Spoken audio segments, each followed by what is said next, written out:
তোমাদের সামনে খুব গুরুত্বপূর্ণ একটা টিপস নিয়ে এসেছি। খুব ভালো করে দেখো জিনিসটা, আমার মতন বোধদর্শক তোমাদেরও হবে। এইটা হচ্ছে আমার গ্যাসের বার্নারের এখন প্রেজেন্ট কন্ডিশন। এইটা একটু বেশি পুড়েছে আর এইটা হচ্ছে কি অল্প পুড়েছে। তো যাই হোক, এইটাকে আমি ক্লিন করবো, একদম ঝকঝকে চকচকে করবো। এইটাকে একটা পাত্রের মধ্যে রাখলাম এইভাবে।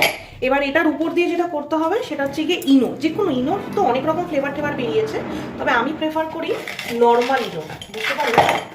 এইটা সেটা হচ্ছে আর একটু বেশি করে দিয়ে দেবো, ঠিক আছে।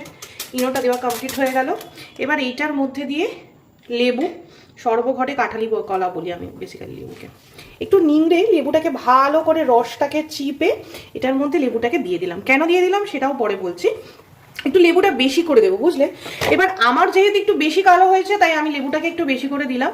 এই লেবুটা দিয়ে কালকে সকালবেলা আমি কি করি জানো তো, ওভারনাইট রেখে দিই। এইবার এইটার মধ্যে দিয়ে আস্তে আস্তে একটু গরম জল আমি এই দেখছো কিরকম হচ্ছে বাবলস।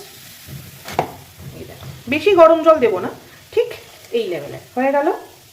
ব্যাস এইটুকুনি আমি গরম জল দিয়ে এটাকে ওভারনাইট রেখে দেব। এই একটা লেবু, এই লেবুটাকে কি করব, এটার মধ্যে তোমাদের বাড়িতে যদি ইনো না থাকে, যদি কোল্ড ড্রিঙ্ক থাকে সেটা দিয়েও হবে। এবার আমি ওভারনাইট এটাকে ভিজিয়ে রেখে দেবো, ঠিক আছে। ব্যাস হয়ে গেল। বেশি গরম জল দিয়ে লাভ নেই। এবার এই একটা ঢাকনা দিয়ে আমি এটাকে ঢেকে দেবো। কালকে কি করব, সকালবেলায় উঠে লেবু দিয়ে এটাকে ভালো করে পরিষ্কার করব। আর এই যে আমরা যে ব্রাশ করি না, অনেক সময় স্পেয়ার ব্রাশ থাকে যেটা আমরা ইউজ করবো না, তো সেই ব্রাশটাকে দিয়ে আমি কালকে যখন সকালবেলা ঘষবো সেটা তোমাদেরকে দেখাবো। তারপর সি দ্য রেজাল্ট। টাটা।